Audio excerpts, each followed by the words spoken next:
Hi guys, welcome to this new video tutorial. In this video, I will show you how you could easily download and install TikTok on your Windows 11 computer. To begin, go to your search bar and type Microsoft Store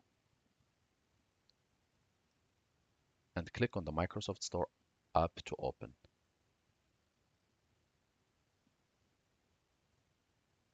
You will need to wait a few seconds until the refresh is completed.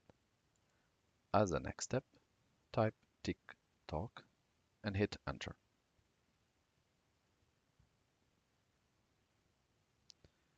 Try to locate the TikTok application. It's usually on the first results.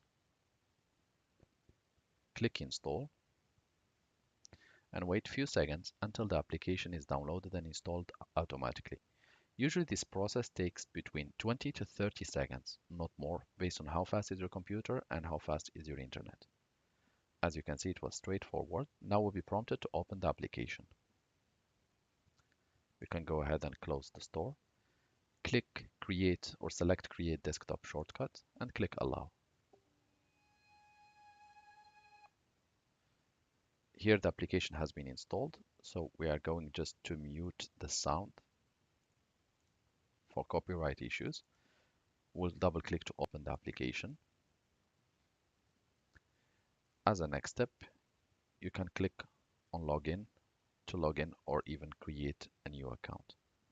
Thank you guys for watching and talk to you soon in a new video tutorial.